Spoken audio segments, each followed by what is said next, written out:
Welcome to your channel Pharmacypedia. This is Dr. Shikha Chauhan, and in this session we are going to discuss and learn about National Program for Control of Blindness. This topic has been taken from Unit 3 of Social and Preventive Pharmacy. So if you have still not subscribed to my channel Pharmacypedia, please do like, share and subscribe to my channel Pharmacypedia for getting important content related to pharmacy profession. So let us begin.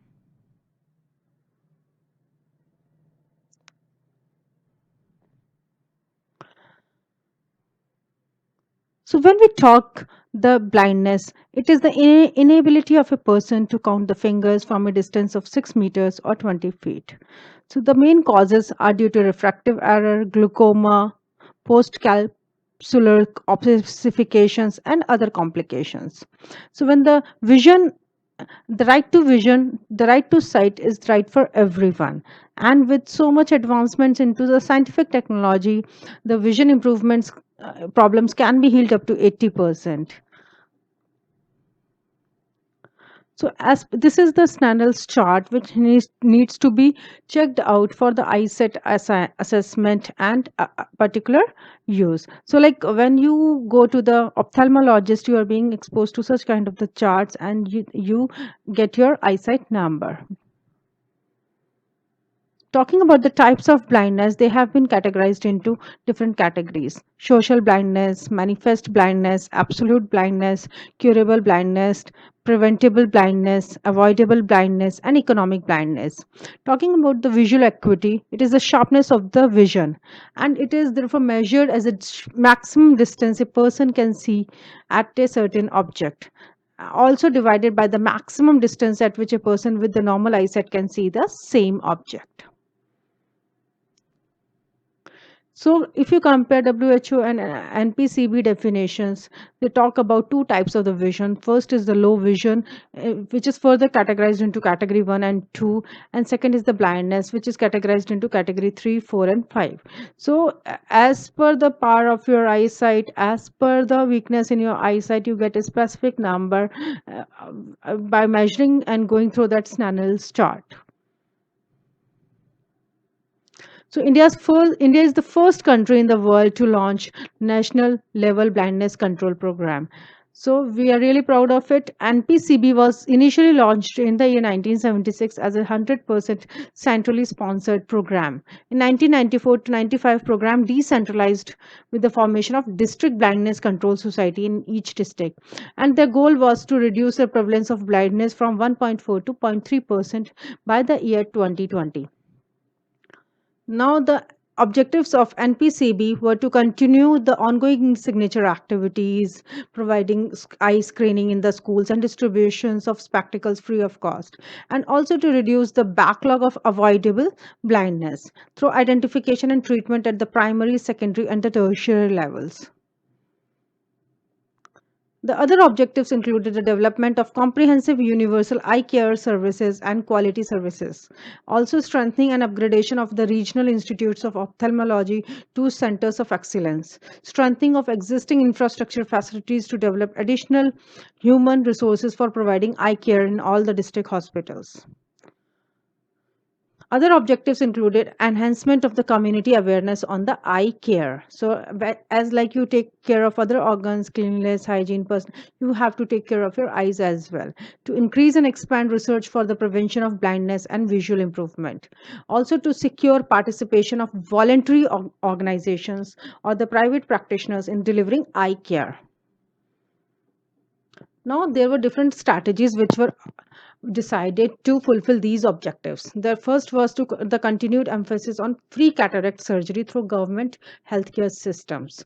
Also, making the program comprehensive by including disease other than cataract, like retinopathy, glaucoma, corneal blindness, vitreoretinal surgery, childhood blindness, etc. Also, active screening of population of more than 50 years for the cataract surgery. What are the activities undertaken under NPCB program? So let us try to understand that. First is the screening of the children for detection of refractive errors, provision of free glasses to the needy, and coverage of under undeserved areas, capacity building of eye care providers, and other build up of the infrastructural facilities, center for excellence, and other medical colleges to be improved, and also at the district level to enhance the infrastructure and other facilities. And also emphasis was provided on the primary eye care and establishment of the vision centers in all the public health centers, creating multi-purpose district mobile ophthalmic units for improving the coverage.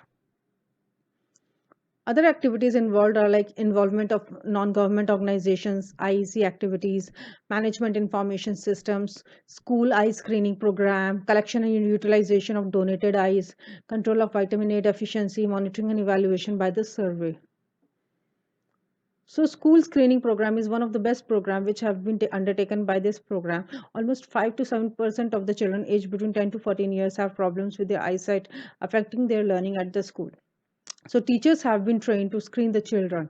Screening is done on the annual basis. After confirmation by the ophthalmic assistants, even classes are provided free of cost as per the scheme. Collection and utilization of eye donation. Again, this is one of the noble cause being done by the program. Corneal blindness accounts for 1% of all the cases of blindness and mainly occurs in the children and young adults. So the common causes are deficiencies of vitamin A. Donated eyes are need to be removed within 6 hours of the death of the individual. So it is to be preserved in specific solutions in eye banks and utilized for transplantation within 72 hours. So eye donation fortnight is organized from 25th August to 8th September every year to promote the donation of the eyes. Now development of infrastructure is also very much required for the capacity building. Other activities include support to the voluntary organizations, campaigns which are being organized every year, and also providing the upgradation of the eye care units in tribal and other backward areas, along with the grant of approximately 25 lakhs, which is provided by the state blindness control societies. Other functions include management information system. Now again, this is very important with the emerging cases, and also to monitor the trends in the performance and the analysis of the epidemiological situations on blindness. Computerized information system has been set up in the form of 25 sentinel surveillance units located in the different departments of medical colleges. The cataract surgery data is further stratified for gender, social status, and type, and the place of the surgery. New initiatives have been taken in the 12th five-year plan, including the telemedicines in the ophthalmology department to provision of creation of multi-purpose district mobile ophthalmic units in all districts over the country. Vision 2020 is the right to sight. So global initiatives to reduce the avoidable blindness by the year 2020. Target diseases were cataract, refractive errors, childhood blindness, corneal blindness, glaucoma, diabetic retinopathy. So these are the organizations supporting the control of blindness. So the achievements of the programs are a lot many to count, including the implementation in 8 states. 15.35 million operations had been done under the cataract surgeries. Danish assistance was provided to NPCB. Funds were utilized for the training, development of management information systems, supply of equipments. So these are the references being followed. Thank you so much for watching the video. Please do like, share and subscribe to my channel Pharmacy PDF for getting further updates. Thank you so much.